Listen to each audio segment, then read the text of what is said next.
Last వీడియోస్లో మనము unit 3లో advent of the Europeans trade centres అన్న విషయాలు 3 వీడియోల్లో చేసుకున్నామండి. మన ఫస్ట్ పోర్చుగీస్ వారు ఆల్రెడీ 100 సంవత్సరాలు ఉండి మచిలీపట్నం అలాంటి చోట్ల వాళ్ళ వర్తక కేంద్రాలు నిర్మించుకున్నారు. తర్వాత డచ్ వాళ్ళు 1605లో రావడం జరిగింది. వాళ్ళు కూడా మచిలీపట్నంతో పాటు ఇంకా నర్సాపురం అలాంటి చోట్ల కూడా వాళ్ళ వర్తక కేంద్రాలు నిర్మించుకున్నారు. ఆ తర్వాత బ్రిటిష్ వాళ్ళు 1611లో రావడం, తర్వాత మచిలీపట్నంలో ఫస్ట్ ట్రేడ్ సెంటర్ ఎస్టాబ్లిష్ చేసుకుని అక్కడి నుంచి మళ్ళీ అర్మగాం తర్వాత ఫైనల్గా మెడ్రాస్ చేరి, మెడ్రాసు చాలా పెద్ద ట్రేడ్ సెంటర్గా ప్రెసిడెన్సీ లెవెల్లో తయారైంది 1684 టైంకి. 1688లో మున్సిపల్ గవర్నమెంట్ కూడా అక్కడ ఏర్పాటు చేయడం జరిగింది. అలాగే ఫ్రెంచ్ వాళ్ళు 1669 ఆ టైంలో మచిలీపట్నంలో వాళ్ళు కూడా ఏర్పాటు చేయడం జరిగింది ట్రేడ్ సెంటర్స్. ఇప్పుడు ఈ వీడియో నుంచి మనం ఆంధ్ర అండర్ ద కంపెనీ అన్న సబ్జెక్ట్ హెడింగ్లో చాలా వీడియోలు చూస్తాం. చాలా వీడియోలు అంటే పొలిటికల్ ఎక్స్పాన్షన్, ఇంగ్లీష్ వాళ్ళు ఎలా ఎక్స్పాండ్ అయ్యారు మన 13 జిల్లాల్లో, అలాగే అప్పుడున్న సామాజిక పరిస్థితులు కూడా అందులో మనం స్టడీ చేయాల్సి వస్తుంది. సో అవన్నీ 1 by 1 వీడియోస్ మీరు చూస్తారు. So let us start the first video. Andhra under the company, రాజ్య స్థాపన విస్తరణ. 18వ శతాబ్ది ఆరంభానికి అంటే 1700 నుంచి అని అర్థం, భారతదేశంలో పోర్చుగీసు, డచ్ వారి ప్రాముఖ్యం నశించి ఇంగ్లీషు, ఫ్రెంచ్ కంపెనీలు కక్షదారులుగా మిగులుతారనమాట. అంటే ఇంకా పోర్చుగీసు, డచ్ వాళ్ళ కెపాసిటీ తగ్గిపోయి ఇంకా ఇంగ్లీషు, ఫ్రెంచ్ వాళ్ళ కెపాసిటీ రైజ్ అవుతుంది. ప్రపంచంలో ఏ ప్రాంతంలో సంఘర్షణ ప్రారంభమైనా అన్ని ప్రాంతాల్లోనూ ఈ ఆంగ్లేయులు, ఫ్రెంచ్ వారు యుద్ధాలు చేస్తూ ఉండేవారు. ఆ విధంగా వీరి మధ్య ఇండియాలో భారతదేశంలో 1740-65 సంవత్సరాల మధ్యకాలంలో 3 యుద్ధాలు జరిగాయి. అవే కర్ణాటక రంగస్థలం అయ్యినందున కర్ణాటక యుద్ధాలుగా ప్రసిద్ధి చెందాయి అన్నమాట. సో మనము ఈ 3 కర్ణాటిక్ వార్స్ గురించి ఆంధ్ర హిస్టరీలో మనం చదవం. ఫస్ట్ కర్ణాటిక్ వారు, సెకండ్ కర్ణాటిక్ వారు, థర్డ్ కర్ణాటిక్ వార్ అని ఆంధ్ర హిస్టరీలో మనం చదవం. బికాస్ అవి 13 జిల్లాల్లో జరగలేదు, బయట జరిగినాయి కర్ణాటక ఏరియాలో. అందుకనే మనకి గ్రూప్ 2లో ఎక్కడ మీకు ఆ 3 కర్ణాటిక్ వార్స్ మీద క్వశ్చన్స్ రావు. బట్ 2024 గ్రూప్ 1లో ప్రిలిమినరీలో ఇండియన్ హిస్టరీ 30 మార్క్స్ ఉంది కాబట్టి ఆ పర్టికులర్ క్వశ్చన్ ఇవ్వడం జరిగింది. ట్రీటీ ఆఫ్ యాక్స్లా చాపెల్లే అలాంటి క్వశ్చన్ ఏదో వచ్చింది కదా మనకి, ఎగ్జాక్ట్ గుర్తులేదు కానీ ఇప్పుడు నాకు. యాక్స్లా చాపెల్లే ఇదేంటంటే ఫస్ట్ కర్ణాటిక్ వార్ ఎండ్ అవుతుంది అనమాట ఈ ట్రీటీతో. అలాగే థర్డ్ కర్ణాటిక్ వార్ ఏమో ప్యారిస్ అగ్రిమెంట్తో ఎండ్ అవుతుంది third Carnatic war. Second Carnatic war మధ్యలో లైట్గా ఉంటుంది. ఆ సెకండ్ కర్ణాటిక్ వార్ టైంలోనే మనం ఇక్కడ అది ఎగ్జాక్ట్గా మనకు ఆంధ్ర హిస్టరీకి లింక్ అవుతుంది అనమాట, ఆ సెకండ్ కర్ణాటిక్ వార్ ఇంచుమించుగా. సో మనం డైరెక్ట్గా అవి చదవం కానీ మన ఆంధ్ర ఈ నిజాముల్ ముల్క్ 1724లో హైదరాబాద్ ఎస్టాబ్లిష్ అవుతుంది. ఇక్కడ అసఫ్జాహీ డైనాసిటీ నిజాముల్ ముల్క్ అసలు పేరు, ఇదేమో టైటిల్ నిజాముల్ ముల్క్, అసలు పేరేమో చింక్లిచ్ ఖాన్, చిన్ను QUILICH ఖాన్, చింక్లిచ్ ఖాన్ అనేది అసలు పేరు. సో అతను ఢిల్లీలో ఉంటూ ఔరంగజేబ్ చనిపోయిన తర్వాత నెమ్మదిగా ఆ ఢిల్లీలో మినిస్టర్స్ మధ్యన గొడవలు, ఆ కింగ్ మేకర్లు, ఆ ఫరూక్ సియర్ వాళ్ళందరితో పడలేక డెక్కన్ సైడ్ వచ్చేస్తాడు అనమాట. వచ్చేసి ఇక్కడ హైదరాబాద్ గవర్నర్తో, సుబేదార్తో గొడవ పెట్టేసుకుని మొత్తానికి హైదరాబాద్ని ఆక్రమించేసుకుంటాడు. సో అక్కడ 1724 నుంచి అసఫ్జాహీ డైనాసిటీ స్టార్ట్ అవుతుంది. అది స్టార్టింగ్ పాయింట్. కర్ణాటకం హైదరాబాద్ సుబాలో భాగం. కర్ణాటకానికి ఆర్కాట్ రాజధాని. అందుకే కర్ణాటక నవాబును ఆర్కాట్ నవాబ్ అని కూడా వ్యవహరించేవారు. అతని అధికారం నెల్లూరు జిల్లా వరకు విస్తరించి ఉండేది. సో కింద ఒకసారి మ్యాప్ పెట్టాను, ఆర్కాట్ ఎక్కడుందో చూడండి.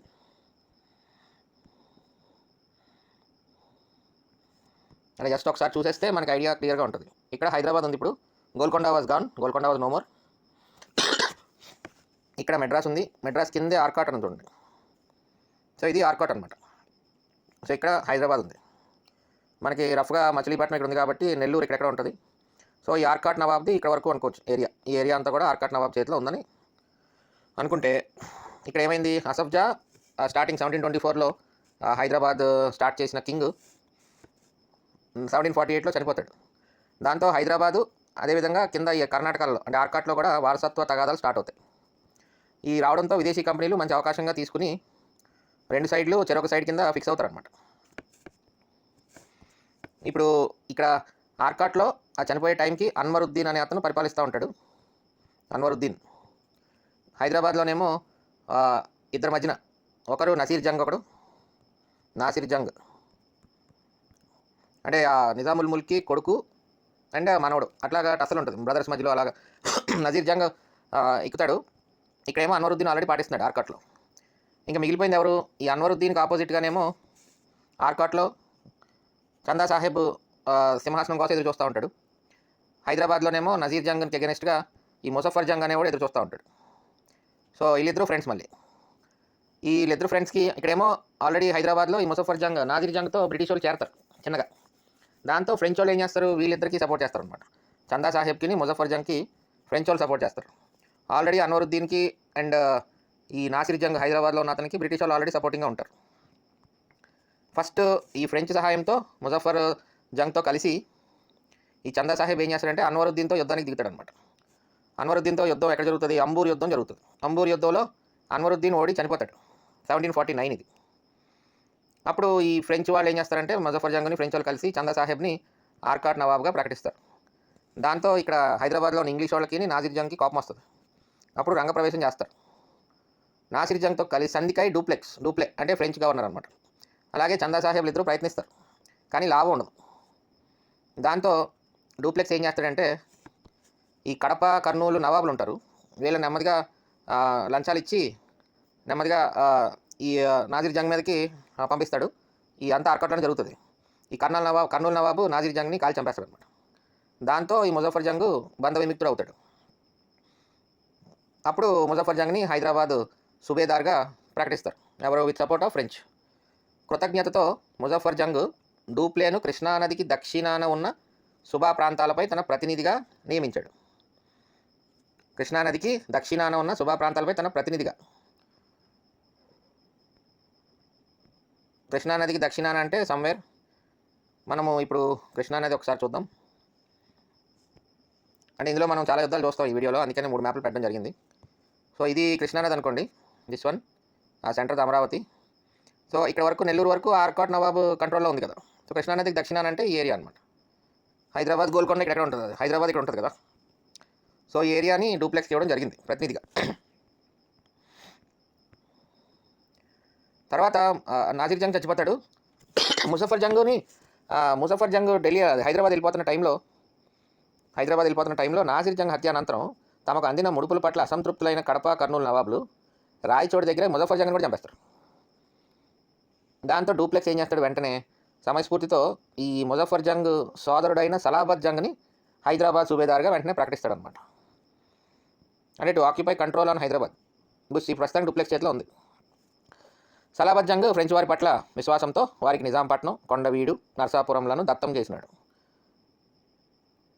ఈ సర్కార్లు కూడా ఫ్రెంచ్ వారికి నెమ్మదిగా ఈ హైదరాబాద్ వాళ్ళు ఇచ్చేస్తారు over a period of time. అంటే మనం 1749 నుంచి ట్రావెల్ అయిపోయి వస్తున్నాం, 757 వరకు వస్తున్నాం అనమాట. సో ఆ మధ్యలో సర్కార్లు కూడా ఇవ్వడం జరుగుతుంది. సర్కార్లు అంటే ఎక్కడ ఉన్నాయి? ఈ నార్థన్ సర్కార్స్ అనమాట. అంటే ఇది కృష్ణ కదా, ఆల్రెడీ సలాబత్ జంగ్ ఈ దక్షిణాన ఇచ్చాడు. తర్వాత ఓవర్ పీరియడ్ ఆఫ్ టైం ఈ నార్థన్ సర్కార్స్ కూడా ఇచ్చేస్తాడు అనమాట ఫ్రెంచ్ వాళ్ళకి. అంటే అక్కడ వసూలు చేసుకోండి, అక్కడ అన్ని వాళ్ళ చేతిలో ఉంటాయి, ఫ్రెంచ్ వాళ్ళ చేతిలో. సర్కార్లను ఫ్రెంచ్ వారికి బదిలీ చేయడం అచ్చటి ఫౌజ్దార్లు, అంటే ఈ నార్థన్ సర్కార్స్లో జమీందారులు ఫౌజ్దార్లు ఉండేవారు. ఫౌజ్దార్లకు కానీ ఈ విజయరామరాజు అంటే విజయనగరం జమీందార్కి కానీ సమ్మతం కాదు. ఇటువంటి పరిస్థితుల్లో డూప్లెక్స్ని బర్తరఫ్ చేసి స్వదేశానికి పంపడం జరుగుతుంది. డూప్లే అంటాం మామూలుగా ఇంగ్లీష్లో. ఆ తర్వాత వెంటనే బుస్సీ వస్తాడనమాట. ఈ బుస్సీ వచ్చే టైంకి నెమ్మదిగా ఈ ఫౌజ్దార్లు వీళ్ళందరూ ఏంటంటే జమీందారులు అందరూ ఆ నార్థన్ సర్కార్స్లో శిస్తు కట్టడం మానేస్తారు. విజయరామరాజు మినహా సర్కారుల్లో జమీందారులు శిస్తు చెల్లించడం మానేస్తారు. ఈ జమీందారులను శిక్షించి శిస్తు వసూలు చేయడానికి బుస్సీ బయలుదేరుతాడు నార్థన్ సర్కార్స్ ఏరియాలో. అంటే విశాఖపట్నం, విజయనగరం, శ్రీకాకుళం ఇవన్నీ. అప్పుడు ఈ విజయనగరానికి బొబ్బిలికి జమీందారుల మధ్య చిరకాలంగా వైరం ఉంది. వాళ్ళిద్దరికీ పచ్చగడ్డేస్తే బొగ్గుమంటుంది అనమాట బొబ్బిలికి విజయనగరం జమీందారుల మధ్యన. అందుకని బొబ్బిలిపై పగ తీర్చుకోవడానికి మంచి అవకాశమని ఓవరాల్గా విజయనగర జమీందారు విజయరామరాజుని బొబ్బిలిపై దండెత్తడానికి బుస్సీ ప్రోత్సహిస్తాడనమాట. అలాగే మొత్తానికి ఇద్దరు బొబ్బిలిని టార్గెట్ చేస్తారు, విజయరామరాజుని బుస్సీ. 1757 జనవరి 24 1757లో జనవరి 24 బొబ్బిలి యుద్ధం జరుగుతుంది. అందులో బొబ్బిలి జమీందారు ఎవరంటే రాజా రంగారావు గారు. రాజా రంగారావుతో సహా బొబ్బిలి సైన్యం పోరాడుతూ అంతరించింది. So it's a devastating defeat for Bobbili. ఆ కోపంతో తర్వాత 2 రోజులకు రాజా రంగారావు బంధువు తాండ్ర పాపారాయుడు అని ఒక ఆయన ఉంటాడు. అతను రహస్యంగా గుడారంలో ప్రవేశించి ఈ విజయనగర జమీందారు విజయరామరాజుని చంపేస్తాడు. ఎప్పుడైనా ఖాళీగా ఉన్నప్పుడు తాండ్ర పాపారాయుడు అని ఒక సినిమా ఉంటుంది. కృష్ణరాజు హీరో.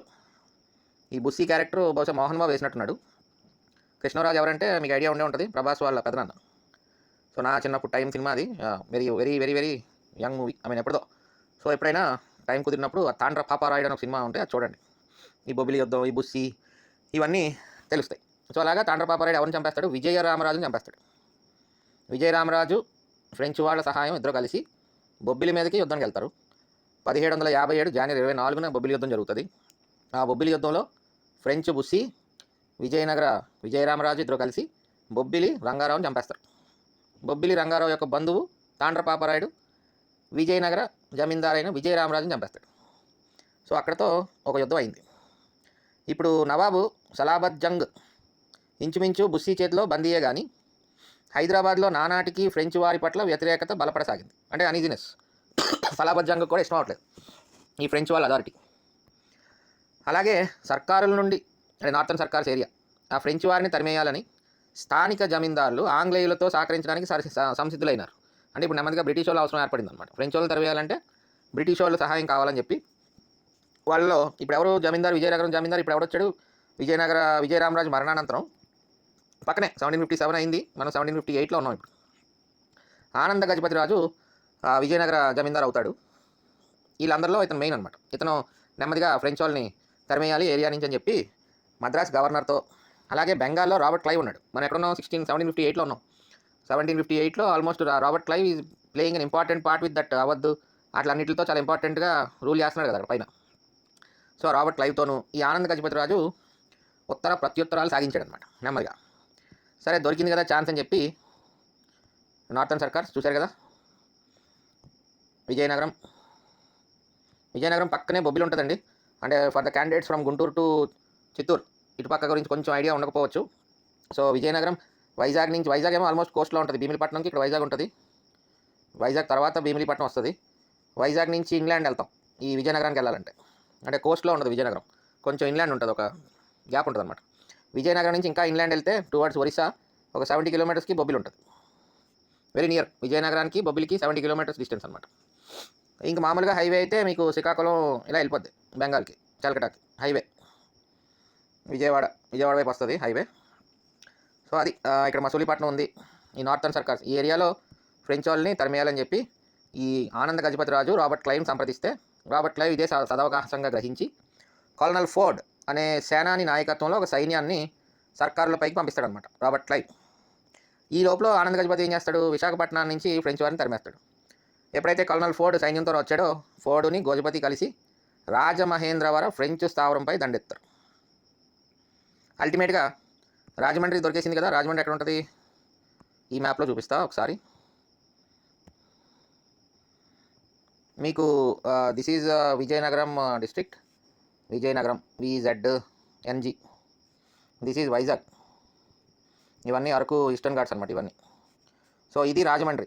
ఈ గోదావరి స్ప్లిట్ అవుతుంది కదా, ఇక్కడ ఉంటుంది రాజమండ్రి. తర్వాత మీకు గోదావరి స్ప్లిట్ అయ్యి 7 పాయలుగా మారుతుంది. ఈ 2 పాయలు మెయిన్ అనమాట. ఒకటి గౌతమి, ఒకటి వశిష్ట అంటారు.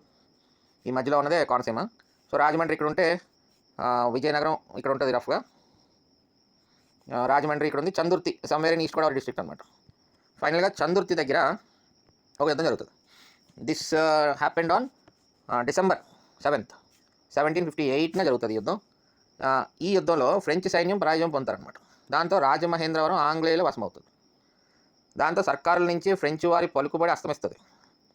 అలాగే సలాబత్ జంగ్ దగ్గర కూడా ఆంగ్లేయులతో ఒప్పందం అక్కడి నుంచి కూడా పంపించేస్తారు ఫ్రెంచ్ వాళ్ళని. సలాబత్ జంగ్ కూడా ఫ్రెంచ్ వాళ్ళని పంపించేసి ఆంగ్లేయులకు మచిలీపట్నం, నిజాంపట్నం, కొండవీడు, ఆకులమన్నాడు, అలాగే సర్కార్లు ఇవన్నీ బ్రిటిషర్స్కి ఇస్తాడనమాట. సో ఇక్కడ మొదటి పాగా పడుతుంది బ్రిటిషర్స్ది, మొదటి పాదం సాలిడ్గా. ఈ యుద్ధం గురించి ఇంగ్లీష్ టెక్స్ట్ బుక్లో ఉంటుంది, అది మీకు మళ్ళీ నెక్స్ట్ వీడియోలో ఇంగ్లీష్లో చేస్తాను. కల్నల్ మల్లేసన్ అనేవాడు ఒక స్టేట్మెంట్ ఇస్తాడు ఈ యుద్ధం గురించి, చందుర్తి యుద్ధం గురించి. ఏమైనా స్టేట్మెంట్ ఇస్తాడంటే very few battles gives brilliant results అంటాడు. అంటే చాలా కొన్ని యుద్ధాలు చాలా అద్భుతమైన విజయాలు రిజల్ట్స్ ఇస్తాయి. ఇది ఎంత అద్భుతమైన విజయం అంటే బ్రిటిష్ వాళ్ళకి ఇంచుమించు 1 shot French was all gone out of Andhra and Hyderabad. అంటే ఇంకా మళ్ళీ ఫ్రెంచ్ వాళ్ళు ఇంచుమించు కనపడరు ఇంకా మనకి.